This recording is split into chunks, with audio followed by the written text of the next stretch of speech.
is a production of DallasCowboys.com and the Dallas Cowboys Football Club. How about them Cowboys?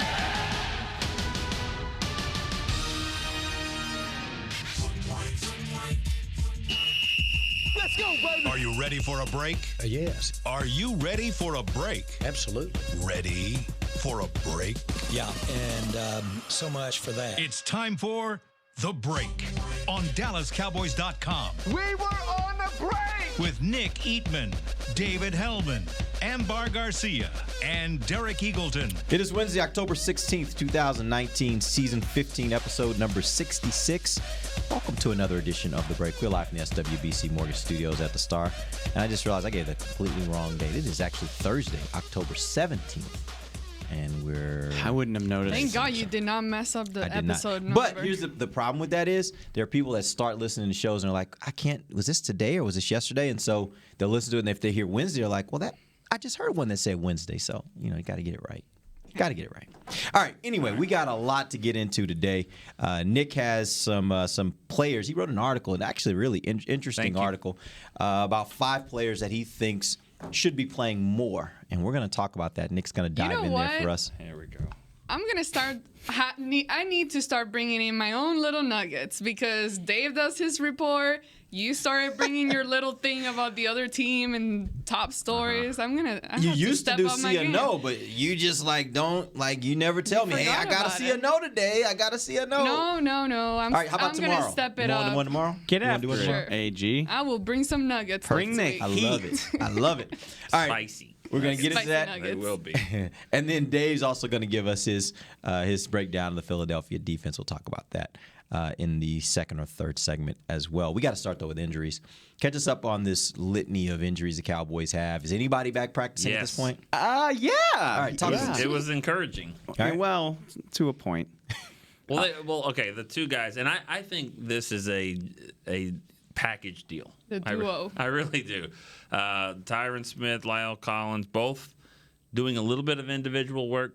Garrett made it sound like they weren't going to do a lot. He said the guys that get out there will mix in maybe into individuals, so that's probably the extent of it. But on Thursday, that looked like, with those two guys doing stuff, that looked like they are trying to play.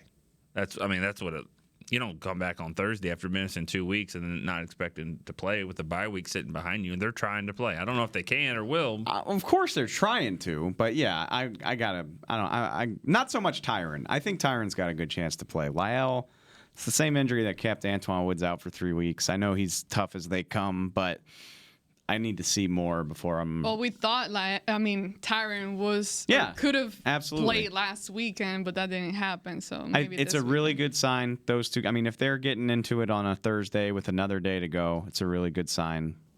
I'm not ready to pencil them into the lineup, but it's a good sign. But the reason why I said to a point is because Zac Martin and Joe Looney sat out of practice today. So you get 2 back and lose 2 new ones. Derek's face. Travis Frederick is back too. It was a personal issue, not injury related. Okay, I'll take that. Yeah. So fine. Yeah. You had Tyron, Lyle, and Travis all out there, but Zach sat down. Probably a maintenance day for his back if I had to guess, but you just can't completely win. Randall Cobb and Amari Cooper were both absent. Byron and Anthony Brown are both absent. I think that's it. It's not great. I mean, if you're gonna get some guys back, and it happens to be the 2 tackles, I think you feel pretty decent about that. You would like to have your receiver back. In my opinion, I think you'd like to have Amari Cooper back. If they probably as much as any of those other positions. If they can get the 2 tackles back, or even just Tyron, it would do wonders for my confidence that they can win this game. Yeah. Yep. So it's Thursday. We'll see. Friday will be important. Maybe they can do more. Well, we're going to talk a lot more about this. Go ahead. No, just, they look like freaking warriors out there. Like, we get to watch 15 minutes, and so we come in, and Tyron and Lyle are working with Britt Brown, the rehab director, with the big resistance cords, and Tyron's ankle is about 3 times, he's got so much tape on it, and he's got his big knee brace on his elbow, and Lyle's got a gigantic knee brace on his knee. they're just kind of like, well, let's do this. Like they look like they're fighting through it for sure. They need a bye week. They do. They do. Well, they're going to get one. Everybody does. They're going to get one next week, but the all fact do. is they got to get through a game that's very, very important. Maybe as important based on where they are in the season, maybe as important as any game so far this year based on their current situation. So we'll get back into that a little bit later because we're going to talk about the Philadelphia defense. But right now, Nick, I'd like you to break down for us your article on the 5 players that you think need to be playing more. Yeah. And my dad actually sent me a text message. He watches the show and on the site and says, it's a good job of writing it that way, not saying these 5 players suck and need to be benched. But although that's what we're about to provide here in this conversation. That's awesome. You know, really, it comes down to here's my 5 guys. I'll just list them all, but only one of them is a straight like you need to replace another guy, and that would be Xavier Su'a-Filo, who I believe should be playing over Connor Williams. I've said that 100 times. We can talk about that. The other 4 guys, I think you can find ways to put them in the game more. Joe Thomas, Jordan Lewis, Tony Pollard, and I've blanked on the other guy. But Darian Thompson. There you go. Darian Thompson, which would probably require replacing That Xavier feels Woods. more like a benching. Yeah, Yeah, and it that's does. fine too. Because Xavier Woods, I can't remember a play that he's made this year. So you would bench 25 and not 38. I don't care. One of the two. I mean, probably. I feel like a lot of people are disagreeing probably with you. Heath. And well, you know what? A lot of people would say, you know what? Put Donovan Wilson in there too. I was about to Put say, them do you both want to down. replace both of them? That's fine. That's fine. I think there's a way to put Tony Pollard in there more. I think you can get Joe Thomas in there more, and Jordan Lewis probably will be playing anyways because of the injury situation. I actually asked Jason Garrett about Pollard today, and you want to try to phrase it delicately. And so I'm like, you know, what is it? What are you looking for when you look for an opportunity to get Tony Pollard involved? Like, is it that you don't trust him to do different things yet because he's a rookie? Is it the situations like you don't want to lean on him while you're trailing by 2 or 3 possessions, instead of just being like, why don't you play Tony Pollard? Which, you know, Jason Garrett doesn't typically play ball with that because he's like, well, first of all, we got Zeke and he's a great player. Tony Pollard. We like Tony Pollard a lot. He can do this, this, and this. We like to use him as a running back. We like to use him as a receiver. And that's when I say, Jason, That's 3K. interesting. to quote my dad, shouts out Dick Hellman, hi, Dad, don't pee on my head and tell me it's raining. Don't do that because it's not true. Tony Pollard has 4 catches this year, and 3 of them came against Miami in the later stages of a blowout. You don't use him as a receiver. You've used him on 18% of offensive snaps this year. If you take away garbage time in 3 lopsided wins, it's 6%. He's gotten less than 10 snaps in these 3 losses each. I think he played 5 against Green Bay, 2 against New Orleans. You're not using him. He's very versatile. We have no idea how versatile because they don't use him. They use him to spell Zeke, which is so incredibly boring. I actually wrote about that for my column, not to steal your thunder, Nick, you're but good. yeah. So that strikes a chord with me because I would like to see what all he can do, and it's disingenuous for them to say that they're using him because it's not true. Well, maybe this weekend for sure, with the problems that you're having at wide receiver right now, maybe Yeah, but they you try had- to incorporate him Right, more. but you had problems against the Jets, though. I mean, Yeah, the Yeah. difference, though, is you didn't go into that game thinking you were going to lose Cooper Right. early in the game. So Now they may you- have not gone you're into that game thinking they forced to. needed. Yeah, but right now, you're thinking you're going to have arguably your top 2 wide receivers out of the game. You better find some other targets to be able to put out there to Yeah. give you something in your passing game, right? yeah, you would think. I mean, but still, 5 weeks in, I would think you've got some plays, some wrinkles, something you can do with just to get him involved. You have not seen him do anything other than run Zeke's plays while Zeke is out. That's Right. all he's done. There's not a Pollard package, it doesn't seem like. No. So I think they need to do that. They need to try to work on that and get him involved. If he's a gadget player, I mean, 3-3 seems like a good time to pull some gadgets They out. kept saying they had some all these gadgets. wrinkles and all these things that they didn't need to use during those first games and had it in the back of their pockets. Where are they? Put it on the table. Still Yep. waiting. Of those 5 guys, Xavier Su'a-Filo, Thomas, Lewis, Pollard, Thompson, which of them do you think provides the greatest impact based upon maybe what they provide versus the guy that would not be on the field when they were on the field? I mean, for me, it would be the guy that's going to be starting would be starting, and that would be Suafilo, because I think he's better than Connor, and I think that what they're missing right now is some short yardage situations down in the red zone. I think that he could help with that. So I would, I throw politics to the side. Don't worry about any of that other stuff. I'd play the best guys, and I would think the head coach in the situation he's in would probably want to do that too. Maybe they don't think that way. But hurting anyone's feelings in the draft room about, well, we drafted him in the second round. Who cares? Texans drafted Suafilo higher than that, and they cut him, and they shouldn't have probably. So that's not to say he's going to turn out into a great player or anything like that. Suafilo right now has more strength than Connor Williams and more experience, and having him out there, given the fact of the other guys that are struggling in the O-line due to injuries, I mean, that would help. And also, where's the issue with Travis Frederick right now? If you had to say what is he not, the same as he was 2 years ago, I would say strength. Seems like he's not as strong, and that's natural when you're going through the illness that he had. So getting as much strength as you can somewhere, would be important, and that's why I would do it. Throw my hat in the ring for Jordan Lewis, which is fun because circumstances are probably going to necessitate that he play. Like, we can lobby for Suafilo or Tony Pollard, and they don't have to listen to us. But I don't think Anthony Brown and Byron Jones are both going to play in this game. You might get one. I doubt you'll get both. So Jordan Lewis is going to have to play. And that's exciting for me because he flashes stuff when he gets out there. He picked off Breeze last season. He's got one of their 2 interceptions through 6 weeks, which that's terrible. Stings to even say out loud. 2 picks in 6 weeks. So he's got ball skills. Like, that was part of his scouting report coming out. Hopefully, if he gets this opportunity, which he should, hopefully it translates. Yeah, people were saying that even before the interception. I think you even said it. Like, he needs to play more. It wasn't just that he got an interception. No, he has impressed every time he's really gotten a chance to, in my opinion. Did you have one, Amber? Which one do you think will have the biggest impact if it were to happen? Well, honestly, I would have gone with Jordan. He's a guy that had an amazing training camp. We talked about him so much, and it's unfortunate when you see a guy do really, really good and then it kind of disappears for various reasons. Some of the guys we've talked about that had successful training camp, it hasn't necessarily translated into the season, but this is a guy that hasn't really had the chance to show us. He did everything he could during that time, and now I think with giving him the ability to go out there, he's a guy that can really, I believe, really produce and impact the defense. Yep. Nick, nothing against your list, but Dave and Amber, is there anybody that you think should be on this list that's not on this list?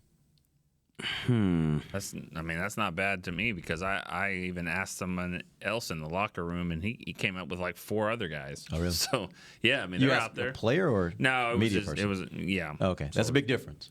It wasn't a player. I know. I'm just messing. Throw out. You could players like him. Sean Lee. throw out either of the duo of Sean Lee and Joe Thomas, and we spent a segment on that earlier in the week. Right. There's nothing wrong with mixing those guys in more, especially, to Nick's point, you don't have to outright bench Jalen Smith or Leighton Vander Esch. You can just rotate a little bit more than you do, which they already do with their linemen anyway. So, and I qualified it in the article before I even got to any of the names. I said, I understand that Blake Jarvan is a player a lot of people are thinking about here. He is playing in the 2 tight end sets. Maybe he could get a little bit more passes his way, but I don't know if he should just be playing more, because I'm not convinced he is just, head and shoulders a better blocker than Witten. I don't think he is a better blocker right now. So, but he's gonna be out there, and maybe he can get a little bit more vertical. But it's like, regardless, neither of them, including Jason, are really doing much on the field. No, they're struggling there. I don't know about struggling, but. It's not what you would want it to if be. You're thinking about it in like baseball terms, like wins above replacement. You're just sort of like breaking even. If they're sitting with like the 16th, 17th, 20th pick in the draft, whatever it's going to be, if there's a tight end that's like pretty, this could be the year that they say, all right, first round tight end. I could see that. And I would say this, like even if you don't think you're getting everything out of that position that you want, and this is stealing a kind of a line from Dave, way down my priority list. Like, I'm looking at so many other things that are problems for this team right now, particularly the offensive line and particularly the defense. And I'll single out the linebackers. I'll single out the safeties.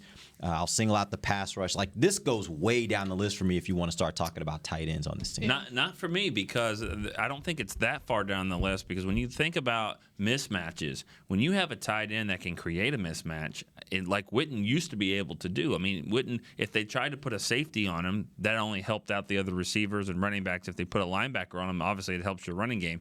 So I don't know if the tight ends give you a mismatch now. Yeah, but I think that when you think about the offense, though, I think this offense, as evidenced by the number of yards they're putting up, and even in a lot of cases, the number of points that they've put up, I don't think that the offense as a whole has played as poorly as the defense. And I think a lot of the offense's problems, if they shore it up on the offensive line, again, that 3rd and 1, if your offensive lineman can just get a block and not let a guy split two offensive linemen. Just sneak your quarterback. Yeah, instead. I mean, but my point is, I know. I think there are ways to fix the offense that have nothing to do with the tight end.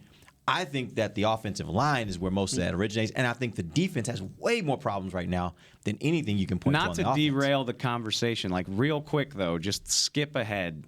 Like, what are you trying to draft in the first round for this team? No, seriously. Are you going to kill this segment for next real week quick, when it's a draw? You want to save that for the bye week? Okay. Yeah, that's the great I'm just topic trying for to the talk bye to week. my friends, man. I don't think about it in terms of that. No, and actually, that's not a bad question, and I would be interested to hear what you guys have to say about it. We're going to do a draft show next week too. We are doing a draft show next week. I mean, tight end is high on the list. Safety too. Probably cornerback, depending on a few variables. Cornerback probably because you have to. Yeah. Because you just don't know what's going to happen with these contracts coming up. Right? I either way, though, I could see it's about time to get a corner. If I was going to spend a first-round pick on an offensive player in next year's draft, it would probably be tight end, though. I can agree. And I know I can hear people saying the O-line, but don't forget about Connor McGovern. Like, you've got stuff you can do there. You got other options. Yeah. And I think you look at the defensive side of the ball. I wonder now if they regret not making the decision to go with a safety there with their first pick last year in the 2nd round. Well, I do wonder if that. have a dialogue. I think there's some conversation to be had. I'm still sticking what with about that pass position. rusher? Because pass rusher, you drafted Taco and he's gone. That didn't work.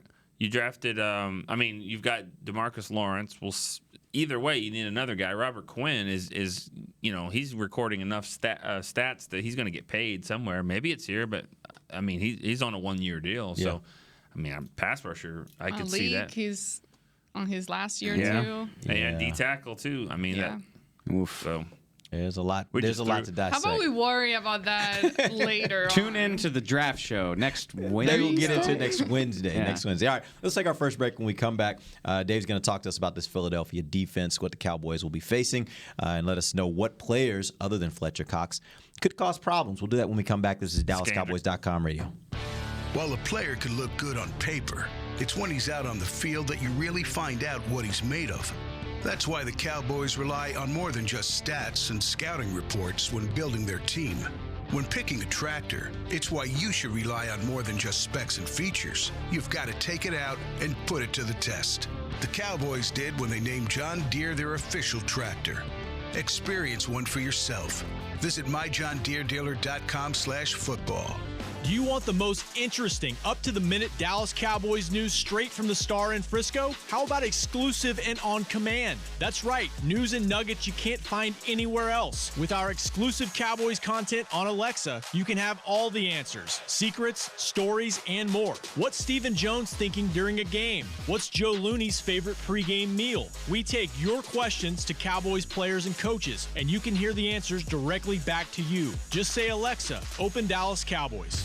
Want to use what the pros use? How about the official men's skincare brand of the Dallas Cowboys? Jack Black. Right now, you can get the Jack Black Starter, a curated collection of Cowboys locker room favorites for just $10 with free shipping. The starter includes 4 Jack Black skincare favorites, plus a full-sized intense therapy lip balm. Go to getjackblack.com/Cowboys and use the code word TEAMJB. That's getjackblack.com/Cowboys. The Jack Black Starter, $10, free shipping. The excitement of Dallas Cowboys football is back at AT&T Stadium. The place is going crazy in Arlington, Texas. Don't miss your chance to see the Cowboys live when they host their NFC East rivals, the Eagles, Giants, and Redskins, plus the Green Bay Packers and more. Elliott works his way through and walks the dog. Single game tickets are on sale now. Get them before they're gone. First and goal, quarterback sneak. Prescott pushes up the middle. Touchdown. Visit DallasCowboys.com to get your tickets today.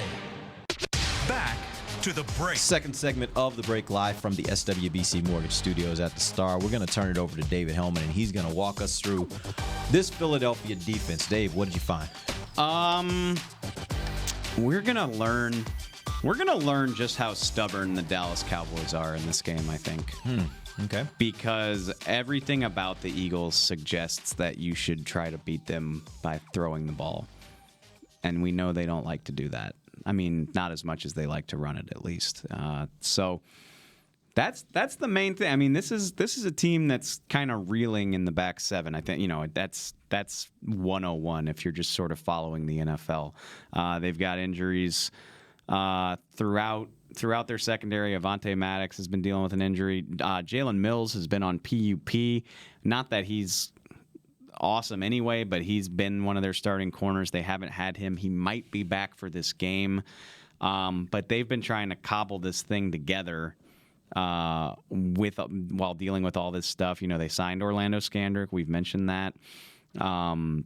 They've got they have Sidney Jones, and it's been pretty brutal. They're 29th in the league against the pass. So with a run defense that's second in the league, allowing 73 yards per game. Big part of that's probably because opponents want to pass against them. They're still middle of the pack because they're so bad against the pass. And really, their back seven in general. I really loved the signing of Zac Brown because I think he's been an underrated player, but he clearly wasn't getting the job done. He got toasted by the Vikings and eventually cut. So Nigel Bradham's a good player, but you don't see a ton of playmaking talent in their linebacker core. And then the secondary, even with Malcolm Jenkins and Rodney McLeod at safety, it hasn't been amazing. 333 yards and 4 touchdowns to Kirk Cousins. And it offsets what's a pretty good front. Obviously, I mean, Fletcher Cox, everybody knows about him. They drafted Derek Barnett. Brandon Graham, for my money, such an I like him. Such an underrated player. Yeah. It kind of reminds me of what's going on with the Cowboys because they drafted Barnett top 15. He's supposed to, he's the all-time leading sack guy at the University of Tennessee. He's got 2 sacks, and everybody wants to know what's wrong with him. Brandon Graham's over on the left side. He's got 4 sacks. He's just kind of doing his thing. Mm-hmm. So he's a good player. He is. The front's good. Jernigan's still there. Is he hurt? He has been dealing with an injury, but the guy that's replaced him, Hassan Ridgeway, has been playing Texas, isn't he? I saw the look in your eye. Yeah. We have guys that just pop up places. I'm like, I didn't realize he was still playing football. Hassan Ridgeway played a really good game against Minnesota. He was a pretty decent player. He was giving their guards fits. He split a couple double teams. He had a couple tackles for loss. So my point is, they're pretty strong, up the middle, all the way through. The defensive tackles are good. Nigel Bradham's a good player. The safeties have been good. It's everywhere out on the edge that makes you wonder. Because even in the running game, you watch them play, you can get gains on these guys out to the edge. Dalvin Cook is running stretch plays around left and right tackle, getting over there, and the linebackers don't have the speed to get out there. At least they haven't looked like it. So yeah, it's almost you stand a better chance of winning against these guys with finesse, for lack of a better word. It's the speed game down the field and to the edges. Which, does that sound like the Cowboys to you? Well, or did the Cowboys just want to plod over you? No, it sounds like them when they have their guys. I mean, we saw it last year. Amari Cooper going deep, and it was just that back and forth game was like, I'm just going to throw it deep and he's going to win. So all that sounds pretty good if you had healthy receivers. But the fact that Gallup and Devin Smith and Cedric Wilson might have to play a lot, and you're like, Not only that, but reconcile it for me for every extra pass, that means I'm exposing my tackles if I don't have my 2 starters out there. I might end up getting my quarterback hurt because right now, Dak was taking a beating last week. I know some of it was when he's outside the pocket, but he got hit a lot. The more a quarterback gets hit, the more chances there are for him to get hurt. And I'm a big believer that if Dak gets hurt, then you're definitely screwed. Everything's done. Like we definitely start up the draft show and we're doing it every week, 2 times a week. Like I'm just saying you cannot function. You can't function. Cooper Rush, sir. Rush. But like I said, unless your defense is going to make a monumental jump to playing some outstanding defense like what's happening in New Orleans, it's hard for any team to sustain losing their starting quarterback. Our defense just isn't playing that way right now. It doesn't work this way, but like if I could sacrifice Tyron for another week and have Amari Cooper ready to roll for this game, I would take it. Yeah. I really would. Yeah. There's just plays to be made against these guys. And like I said, Jalen Mills might be back. Big deal. I'll take it. Stephon Diggs killed these guys, and they even still, the running game doesn't even have to be there for play action to work. The Vikings averaged 3.5 yards per carry. Dalvin Cook's backup had a better day than he did. Cook has been killing it this year. No, he has, overall, but he was averaging 3 yards per carry, but they still used play action to draw on that. And right. But they respect their run game, right? The same way they would respect the Cowboys. Diggs and Thielen were 3 yards behind the coverage so many times in that game. Diggs hit them for 52 and 61 on back-to-back possessions, touchdowns, both of them. It should just be there for you. And I think, Devin Smith and Michael Gallup might still have some success, but man, it would be nice to have Amari Cooper. But I see Tavon going, side to side. This is like the game against the Rams when the Rams did that to the Cowboys in the playoffs, where it seemed like every other play was a guy going in motion, faking it, whatever. They need to do some of that and give them the ball, but have it, because if those stretch plays are working like that, then they need to kind of widen this thing out, and that's where Devin Smith and not Devin Smith, Tavon and maybe Pollard helping out with some of that. Stretch plays, fake reverses. I don't. You just don't expect it to happen. It terrifies me to think of them trying to win this game doing what they do. What they've been doing these last few games, is that what you're saying? Yeah, like the classic do what we do, and here comes Zeke, and we're going to run the stretch to the outside, and we're going to run the dive through the A-gap, and maybe we'll mix in some play action, but maybe we won't. Yeah. And, Gallup's going to run a lot of 10 and ends, and, there's room here for improvisation, and I think their back seven is susceptible to that. Well, gut feeling here, just on not the game, but the season. If the Cowboys win this game, do you think that they have a good chance to win the division? Y'all just killing all. No. It's about this show. This is about this show. Do you think that they can win the division? Yeah. As I sit today, I still think they can win the division. If they win this game, I certainly think they can. If they lose this game, do you think their chances of winning the division are good? Do you want to hear a spicy take? Not really. No, I don't either. Yeah. No. I'm sorry. I don't completely believe this game just swings the season that much. I really don't.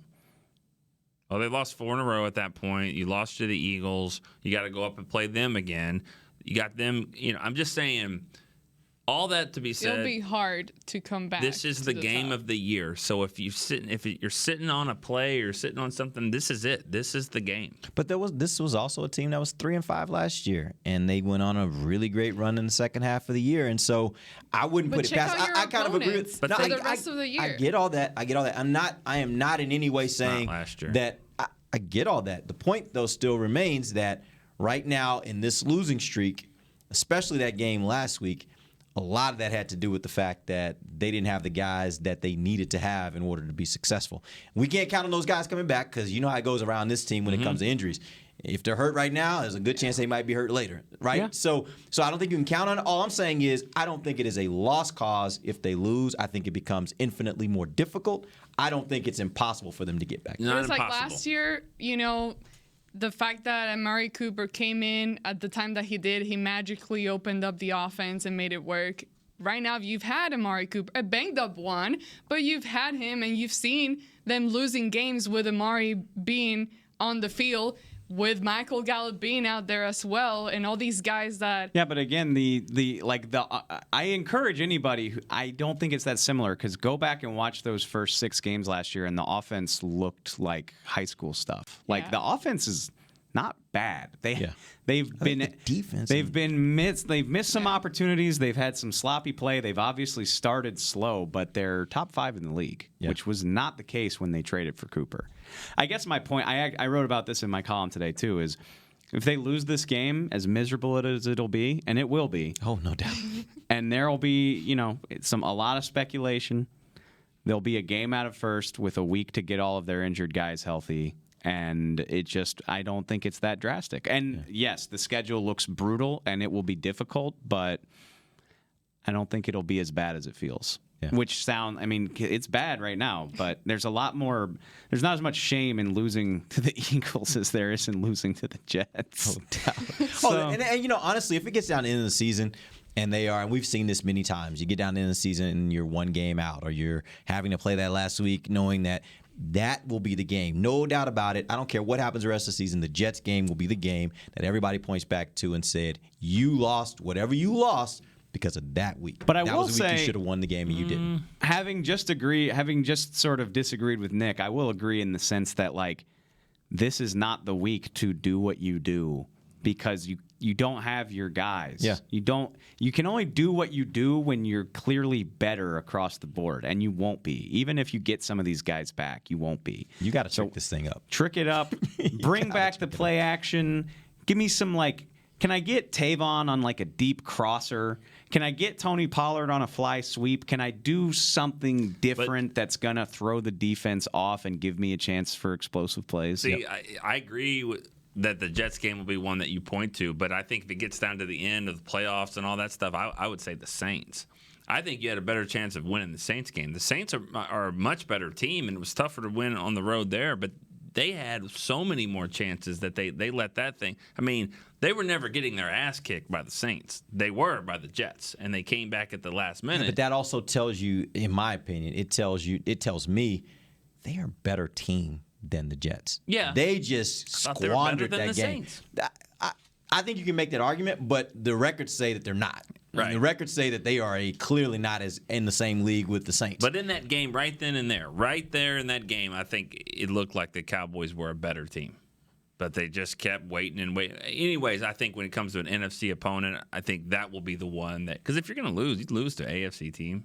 You can, but when you just talk about your win-loss record – that'll be, to me, I'll look at this season and say that's one game that the Cowboys gave away. They'll have a worse loss coming up than that. Hopefully not. They will. Oh, wow. They'll be a worse. Hopefully not. They'll be a bad loss. They'll have a really good win. I'm hoping this is the adversity that all teams go through in a season. Than the Jets this year? Honestly, as far as had the game won, but I already said it yesterday. They're going to beat the Patriots. You can mark it down. I'll put a W on there right now. They're going to beat the Patriots. All right, we're jumping ahead here. They will beat the Patriots. Mark it. What are we betting? They're going to win the game. Because I feel like I got a good chance to get something off you here. Get something good? They don't. Well, let's lose. do that in the break. The Pats don't lose in that building. So let's go ahead and take our final break. We'll come back, and we'll get some questions from you guys. You can hit me on Twitter at Derek Eagles, and you can also call us 888-855-2297. We'll be right back. This is DallasCowboys.com radio. Your new apartment's big. Such a great deal. It's okay. Just okay? What's not too... It's right above the subway! Well, I bet you don't even notice it after the... That's my neighbor, Angus. A deal that's just okay is not okay. Get a great deal with America's Best Network. Come into an AT&T store and learn how to buy one smartphone and get a second one on us. Based on GWS 1 score, September 2018. It's time for Tailgate with the OtterBox boys. OtterBox? The makers of those crazy protective phone cases? The one and only. They're also wild about protecting parking lot parties from sad drinks. It's why they made elevation tumblers. Rumor around the crockpot is they're made from stainless steel with a copper lining to keep temps hot or cold. True. They even come in 7 different sizes, up to 64 ounce, the growler. I like how OtterBox drinks. Thinks. And that's been Tailgating with the OtterBox boys. Check out all the colors and sizes of their elevation tumblers at OtterBox.com. A man's Stetson doesn't just protect him from life's elements. It projects an unstoppable and legendary spirit, just like the men wearing silver and navy on the field every Sunday. Since 1865, Stetson hats are American-made with pride right here in Texas. They are still the official crown of all self-respecting Cowboys. And Stetson is proud to be on the field with America's team. Find Stetson hats in the Pro Shop or at Stetson.com today. Star Sports Tours is the only official fan travel partner of the Dallas Cowboys, offering exclusive game weekend travel packages with sideline access and photo ops with current players, alumni, and cheerleaders. That's not all, though. You'll get to talk X's and O's with Senior Director of Player Personnel Will McClay, and of course with yours truly, me, Brian Broaddus. You can trust the official fan travel partner of the Dallas Cowboys, and with us, you'll travel like a pro. Visit cowboystravel.com to book your travel package today. Back to the break. It is the final segment of the break live from the SWBC Mortgage Studios at the Star. Nick. October 26th. Seems like that's next Saturday. Next Saturday? Yeah, it's the bye week Saturday. It's the Star Car Show. Oh. It's at Frisco. At the Star, of course, because it's called the Star Car Show. You got antique and classic muscle cars throughout the decades. It'll be on hand. Dave will definitely be there for that. Signing autographs? No. Taking pictures, kissing babies. Dave won't be there. There also is going to be a trunk or treat for the kids. Oh, that'd be fun. Costumes are encouraged. After the show, enjoy one of the Star's 20 restaurants located in the Star District. Admission and parking are free. Visit thestarinfrisco.com for more information for the car show. I got a question real quick off the topic. Next week, are we doing costumes on the show for Halloween?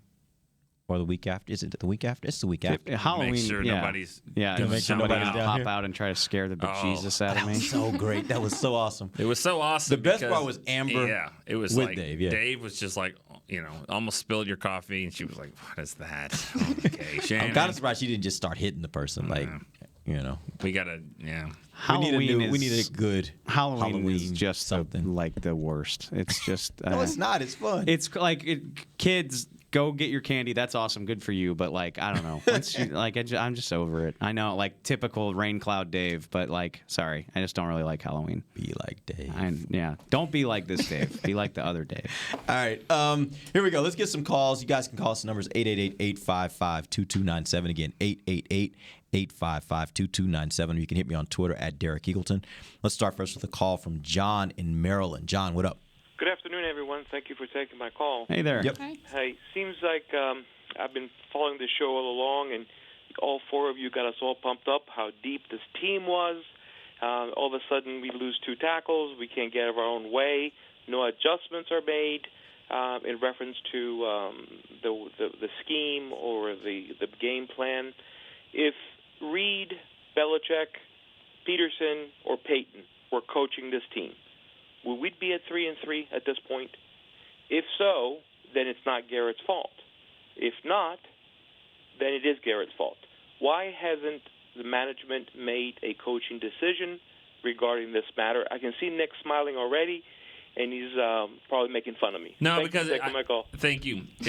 For a second, I thought this was Miles Austin that was calling. It sounded just like Miles Austin to me. Yeah, that was not about your call. It was about. But I will say this: I don't know who are your four guys again. Peyton, Belichick, who? Reed. I missed the fourth one. Okay. They're all better coaches than Yeah, Jason they're all Garrett. better. There's no doubt. Yeah. Give me the bottom four. The bottom four coaches in the league. There's some that don't even have wins yet. Would they be a 3-3? I don't know. I mean, this reminds me of the Romo debate back when it's like, Romo's not as good as Breeze, Rodgers, Manning, and whoever else was at the time. And you're like, yeah, he's not. But he's Romo. He's like 7th. He's like 9th. I don't know where Garrett ranks, but I mean, he's not those four, but he's better than that. I mean, he's better than the bottom four, which I'm not saying is good enough. I'm just saying you can't just throw out the best four guys and go, would they have them here? Probably not. They probably would be better. They're better coaches. Unless, of course, you know something that we don't know from the standpoint you think Jerry can get one of those four. Now, if you're saying you're going to trade him out for one of those four, absolutely. Yeah. I think everybody's on board with that. You're not going to get one of those four. So even the Peyton dream is probably dead. He signed an extension. That's the part where the comparison kind of falls a little bit flat. But I get his point. Here's the deal. Yeah, I get the point. You get to these points in a season where a team is underperforming relative to expectations. then of course everybody wants to look for what all is going wrong. And the first place you go, and rightfully so, is the head coach, because he has to be accountable for whatever's happening with his football team. So this is all fair. I will tell you this, the wheels are going to have to completely fall off this thing for them to make a change in season. So if you're waiting for that, like we witnessed it with Wade Phillips, they were 1-7 and they were just getting it handed to them, back-to-back games. The wheels are not falling off like that. That's what I think would require for there to be a change in season. Now we get beyond the season, Cowboys don't meet expectations. We'll see where it goes. And here's we said this all through the preseason too: is actions speak louder than words, and Jason Garrett doesn't have a contract right now. Right. Yeah. Jerry Jerry Jones isn't stupid. Jerry Jones really wants to be right about Jason Garrett. Like, he really wants this to work out, and he's said it in so many words before. Like, he wants Jason Garrett to be his Tom Landry and be here for decades and decades and take him to playoff appearances. And it's just going to have to become blindingly evident to him that that's not going to happen before he does it. And none of us really ever go that far out of our way to like really carry water for Jason Garrett. Like, he's better than a lot of people want to give him credit for. I don't think he's like in the upper echelon of NFL coaches. He's a middle of the road coach. Yeah.